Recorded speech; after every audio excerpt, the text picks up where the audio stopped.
Hello, कैसे हैं आप सभी।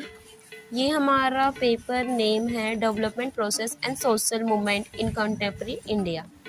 बीए प्रोग्राम और ऑनर्स जो फोर्थ ईयर कर रहे हैं 8 सेमेस्टर उसका है ये। मार्क्स देख सकते हैं 90। कल का पेपर है ये जो मेरा कल हुआ है। हमें इंस्ट्रक्शन दिए गए थे कि इनमें से किन्हीं 5 पे करना है। तो जो मैंने करे हैं आपको मैं सारे दिखा दूंगी कि कौन कौन से क्वेश्चन आ रखे थे। ठीक है, तो इसमें है हिंदी और इंग्लिश दोनों लैंग्वेज में आ रखे थे। ये बहुत बढ़िया था इसका। स्वतंत्रता के बाद भारत में आर्थिक नियोजन में राज्य की भूमिका पर चर्चा कीजिए।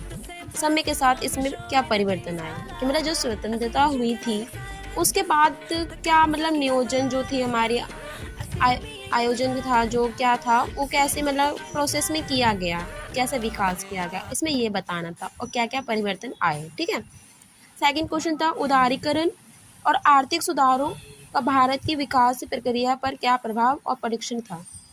इसमें भी हमें बताना था कि जो उदारीकरण था लिबरलाइजेशन था जो 1991 में हुआ था उसमें क्या क्या आ गए थे परिणाम, विकास की प्रक्रिया कैसे हो गई थी, मतलब फास्ट हो गई थी उस समय। ठीक है। भूमि सुधार और हरित क्रांति का भारत में कृषि विकास पर प्रभाव। इसमें हमें बताना है कि भूमि सुधार जो थी हमारी कृषि और हरित क्रांति जो थी वो कैसे हुआ, क्या क्या मूल्यांकन करना, उसका प्रभाव क्या क्या हुआ। ठीक है। फोर्थ क्वेश्चन है हमारा भारत में जनजातीय और किसान आंदोलन के समक्ष मुद्दे क्या थे, मतलब कौन कौन से मुद्दे थे जो उन्होंने उठाए। फिफ्थ क्वेश्चन है हमारे समकालीन भारत में लोकतांत्रिक राजनीति को आकार देने में नागरिक अधिकार आंदोलन की भूमिका का परीक्षण कीजिए। तो जो समकालीन भारत था उसमें लोकतंत्र था, उसमें नागरिक अधिकार क्या है, किस तरीके से वो मतलब आता है यूज में, वो बताना है। आर्ट है।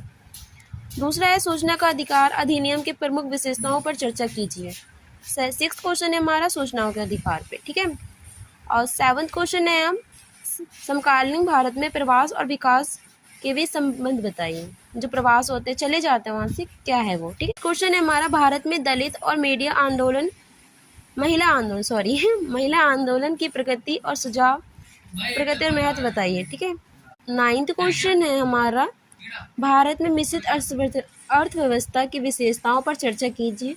निजीकरण और संगठित और असंगठित श्रम पर प्रभाव बताइए। जो मतलब प्राइवेटाइजेशन और ये सारे प्राइवेट और गवर्नमेंट होता है उसके बारे में बताना। 10th क्वेश्चन है, इसमें हमें कोई 2 पार्ट करने थे जिसमें था भारत में पर वैश्वीकरण का प्रभाव, विशेष आर्थिक क्षेत्र, भारत में नए मध्य वर्ग का उदय, पहचान और विकास।